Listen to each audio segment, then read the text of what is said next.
नमस्कार दोस्तों। आज हम लोग चर्चा करेंगे हरटांग समिति 1929 पर। हरटांग समिति 1929।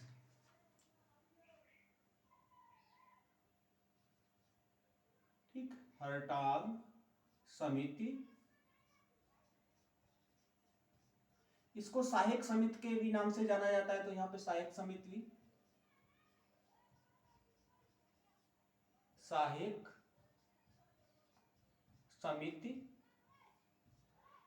हरटांग समिति या सहायक समिति, दोनों इसके नाम है। 1929। इसकी कहानी क्या है कि ब्रिटिश सरकार ने भारत सरकार अधिनियम 1919 के तहत भारत में द्वैध शासन प्रणाली की शुरुआत की, सूत्रपात किया। इस द्वैध प्रणाली से भारतीय राष्ट्रीय कांग्रेस और पूरे देश में एक विरोध की लहर चढ़ पड़ी और इस विरोध को देखने के लिए, इसको जांचने के लिए, इसके कारणों की जांच के लिए ब्रिटिश सरकार ने 8 नवंबर 1927 को साइमन कमीशन की नियुक्ति की। जब साइमन कमीशन भारत आया तो उस समय देश में बहुत बड़ा विरोध चल रहा था, साथ ही साथ शिक्षा के संदर्भ में भी बहुत सारा विरोध उसको देखने को मिला। इस स्थिति में साइमन कमीशन ने हरटांग के नेतृत्व में, सर हरटांग के नेतृत्व में इस कमेटी का गठन किया, हरटांग कमेटी या हरटांग समिति 1929। ठीक है, तो इसको हरटांग के नाम पर हरटांग कमेटी कहा जाता है, वैसे इसका नाम है सहायक समिति। तो परीक्षा में आपको दो नाम मिलेंगे, एक मिलेगा हरटांग समिति या सहायक समिति, जो दोनों की अवधि है वो 1929 है। याद एक ही चीज है, सहायक समिति थी, हरटांग के नेतृत्व में बनी थी, इसलिए इसको हरटांग समिति कहा गया। अब देखते हैं कि इस समिति का, इस प्रतिवेदन का, इसका मुख्य विषय क्या था।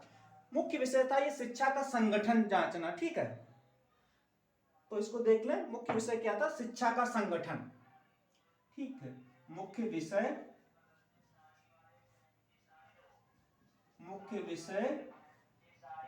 शिक्षा का संगठन,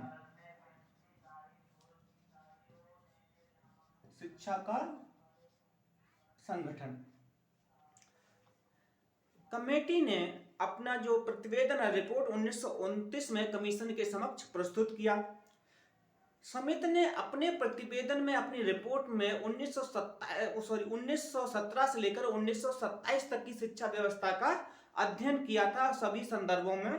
तो सबसे पहले हम देखते हैं कि समिति ने कि इसके अनुसार जो प्राथमिक शिक्षा के दो क्या, सबसे पहले बात करेंगे प्राथमिक शिक्षा के। इसमें तो प्राथमिक शिक्षा के दोष क्या थे। ठीक है, तो ये हमारी होगी प्राथमिक शिक्षा, प्राथमिक शिक्षा। ठीक है, अब प्राथमिक शिक्षा के अंतर्गत दोष। ठीक, तो उस समय प्राथमिक शिक्षा में दो दोष थे मुख्य रूप से, एक था अपव्यय का और एक था अवरोधन का। इस कमेटी से, समिति से दो ही प्रश्न मुख्य रूप से पूछे जाते हैं, तीन। एक तो इसकी हरटांग समिति का जो समय है, अवधि है, वो क्या है, तो 1929 है। दूसरा ये पूछा जाता है कि हरटांग समिति के अध्यक्ष कौन थे, किसके नेतृत्व में बनी थी, तो हरटांग के निर्देशन में। दूसरा, इसको और किस नाम से जाना जाता है, सहायक समिति के नाम से जाना जाता है। और अपव्यय और अवरोधन का संप्रत्यय कॉन्सेप्ट किसने दिया था, तो अपव्यय और अवरोधन की जो बात है, संप्रत्यय है, वो हरटांग समिति 1929 ने दिया था। अब यहाँ पे प्रश्न ये है कि अपव्यय क्या है और अवरोधन क्या है, इसको एक एक करके देख लें। ठीक है, ये प्रश्न अमूमन परीक्षा में पूछा ही जाता है कि अपव्यय क्या है और अवरोधन क्या है। कभी कभी ये पूछा जाता है अपव्यय क्या है, कभी कभी ये पूछा जाता है अवरोधन क्या है, और कभी कभी दोनों को एक साथ ही पूछ लिया जाता है कि अपव्यय और अवरोधन क्या है। तो अपव्यय से आशय है कि ऐसे छात्र जो प्राथमिक शिक्षा को पूर्ण किए बिना ही विद्यालय को छोड़कर चले जाते हैं, ठीक है, उनको कहा जाता है अपव्यय। फिर एक बात देखें कि ऐसे छात्र जो अपनी प्राथमिक शिक्षा को पूर्ण किए बिना ही छोड़कर चले जाते हैं उनको कहा जाता है अपव्यय। दूसरा टर्म यह है कि अवरोधन क्या है। अवरोधन से आशय यह है कि ऐसे विद्यार्थी जिनको किसी एक कक्षा में 1 वर्ष से अधिक रोककर रखना, तो इनको कहा जाता है अवरोधन। इसको वेस्टेज कहा जाता है अंग्रेजी में, ठीक है। तो ये भी टर्म देख लें, वेस्टेज। इसको स्टैग्नेशन कहा जाता है। ये दोनों याद रखेंगे, कभी कभी इनकी जो हिंदी है और दूसरे तरीके से दे दी जाती है, तो आप इंग्लिश वर्ड देखें, वेस्टेज और स्टैग्नेशन। ये दो हो गए। अब इसके संदर्भ में सुझाव क्या क्या दिए इसने कि भाई इसको रोकने के लिए इसके सुझाव क्या है, सजेशन क्या है, उनको देखें। सुझाव तो इसने कहा समिति ने कि जो विद्यालय को खोला जा रहा है, ठीक, उनका निर्माण किया जा रहा है, तो उनकी मतलब खोलने को यानी संख्यात्मक वृद्धि की अपेक्षा गुणात्मक वृद्धि पर अधिक ध्यान दिया जाए। जैसा कि कर्जन ने कहा था कि संख्यात्मक वृद्धि के स्थान पर गुणात्मक वृद्धि पर अधिक ध्यान दिया जाए। दूसरा इसने एक अपना सुझाव, महत्वपूर्ण सुझाव यह था कि जिन विद्यालयों में विद्यार्थियों की संख्या, छात्रों की संख्या कम है, उनको बंद कर दिया जाए। और एक और इसने अपना जो सुझाव दिया कि जो प्राथमिक शिक्षा की अवधि है वो कम से कम 4 वर्ष हो। प्राथमिक शिक्षा की अवधि कितनी हो? कम से कम 4 वर्ष हो। साथ ही इसने कहा कि पाठ्यक्रम को उदार, अनुकूल, ठीक है, पर्यावरण और परिस्थिति के अनुकूल बनाना चाहिए। ये इसके मुख्य सुधार से। साथ ही साथ इसने ये कहा कि जो शिक्षक हैं, शिक्षकों में उनके प्रशिक्षण के सुधार के लिए रिफ्रेशर कोर्स की स्थापना की जाए। तो ये टर्म आपको पहली बार मिलेगा, अभिनव पाठ्यक्रम या रिफ्रेशर कोर्स, ठीक है, रिफ्रेशर कोर्स की बात अब यहाँ पे पहली बार बात सुनने में आ रही है कि रिफ्रेशर कोर्स की जो शिक्षकों के प्रशिक्षण के लिए रिफ्रेशर कोर्स चलाई है। तो ये पहला टर्म है, ये तो ये पहली बार बात कर रहे हैं हर्टांग। तो ये हो गए।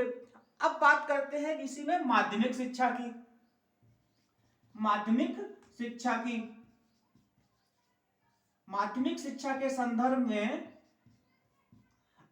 समिति का क्या मानना है उसको देख लें। तो दोष, माध्यमिक शिक्षा में भी इसने 2 दोष बताए। एक बताया कि मैट्रिकुलेशन परीक्षा की प्रधानता, कि पहला दोष ये है माध्यमिक शिक्षा का कि इसमें मैट्रिकुलेशन परीक्षा की प्रधानता है। दूसरा है कि अनुत्तीर्ण जो छात्र हैं, फेल जो छात्र, उनकी बहुत बड़ी संख्या है, ठीक, बहुत बड़ी संख्या है। तो इसके लिए मतलब उसने सुझाव क्या दिया है, उन सुझाव को देख ले कि सुझाव क्या है। तो सुझाव तो इन्होंने कहा कि पहला हमें नंबर 1 पे यह है कि इस चीज को रोकने के लिए पहला क्या करना चाहिए, पाठ्यक्रम का हमें विस्तार करना चाहिए। पाठ्यक्रम का विस्तार हो गया। दूसरा ये सुझाव दिया कि जो मिडिल पास है यानी 8वीं पास छात्रों को उद्योगों में व्यवस्था करनी चाहिए, ठीक है, 8वीं पास छात्रों के लिए उद्योगों की व्यवस्था करनी चाहिए। और उद्योग से आशा है कि इन्होंने कहा कि व्यावसायिक शिक्षा पर आप ध्यान दें। और अगला इन्होंने जो दिया अपना सुझाव, ये कहा कि शिक्षा में गुणात्मक वृद्धि के लिए जो शिक्षकों के वेतन और उनकी दशाओं में हमें सुधार करना चाहिए। तो एक टर्म यहां से निकल के आ रहा है कि जो शिक्षा में गुणात्मक वृद्धि तभी संभव है जब शिक्षकों के वेतन और उनकी दशा और दिशा दोनों में ध्यान दिया जाए, दोनों पर ध्यान दिया जाए। अब एक और इसमें जो टर्म है वो है विश्वविद्यालय शिक्षा। इसको भी देख लें भाई कि विश्वविद्यालय शिक्षा के संदर्भ में समिति का क्या मानना था। तो सबसे पहले यहां पर भी देख लें, तो दोष इसने जो गिनाए उसमें दोष देख लें कि विश्वविद्यालय शिक्षा के दोष क्या है। तो इसने का जो पहला जो दोष है वो ये है कि जो विश्वविद्यालय शिक्षा है, उच्च शिक्षा है, वो निम्न स्तर की है, ठीक है। पहला इसने जो दोष निकाला, ये कहा कि जो विश्वविद्यालय शिक्षा है, ठीक, या उच्च शिक्षा है, उसका जो स्तर है वो निम्न है। दूसरा क्या है कि छात्रों की संख्या में, विद्यार्थियों की संख्या में निरंतर वृद्धि होती जा रही है, ठीक है। तो इसमें निरंतर, जैसा कि अभी भी आप देख रहे हैं लगातार जैसे जैसे हमारी जनसंख्या बढ़ती जा रही है, ठीक है, और संसाधनों का विकास होता जा रहा है, वैसे वैसे क्या है कि जो उच्च शिक्षा वाले छात्रों का जो नामांकन है वो बढ़ता जा रहा है। तीसरा क्या है कि ऑनर्स जो कोर्स है, ठीक है, उसकी स्थिति बहुत सही नहीं है। ऑनर्स कोर्स की जो त्रिवर्षीय ऑनर्स कोर्स होता है उसकी स्थिति सही नहीं है।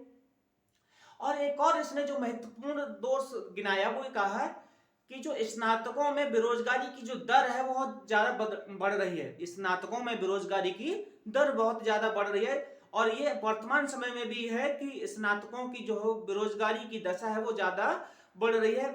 बहुत मतलब मैक्सिमम कैंडिडेट ऐसे हैं जो ग्रेजुएट हैं, पोस्ट ग्रेजुएट हैं, स्नातक हैं, परास्नातक हैं और वो बेरोजगार हैं।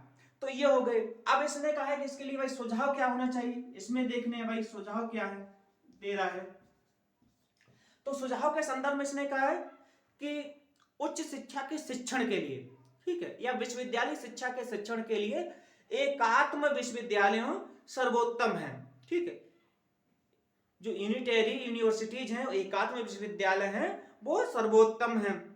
दूसरा क्या है कि जो विश्वविद्यालय शिक्षा के लिए जो प्रवेश के नियम है उनको कठोर बनाना चाहिए। ठीक है, गांधी जी ने भी कहा था यही बात कि विश्वविद्यालय शिक्षा है वो कुछ सीमित लोगों को ही दी जानी चाहिए। और इसने एक बहुत ही महत्वपूर्ण ये सुझाव दिया विश्वविद्यालय शिक्षा पास लोगों के लिए कि रोजगार कार्यालयों की शुरुआत की जानी चाहिए। ठीक है, तो विश्वविद्यालय शिक्षा के लिए क्या है कि जो पास हैं उच्च शिक्षा, उनके लिए रोजगार कार्यालय खोले जाएं। ठीक है, रोजगार कार्यालयों की शुरुआत करनी चाहिए। एक बहुत महत्वपूर्ण टर्म है। तो ये है इसके महत्वपूर्ण इसके सजेशन और सुझाव। लेकिन जो यहां से प्रश्न बनता है वो यही बनता है कि हटांग समिति का समय क्या है। तो इसका समय का है वो 1929 है। ठीक है, दूसरा अपव्यय और अवरोधन का संप्रत्यय किसने दिया था, तो हटांग समिति 1929 ने। दोस्तों, मेरे YouTube चैनल को आप लोग लाइक कीजिए, सब्सक्राइब कीजिए, शेयर कीजिए। मिलेंगे अगले वीडियो में। जय हिंद।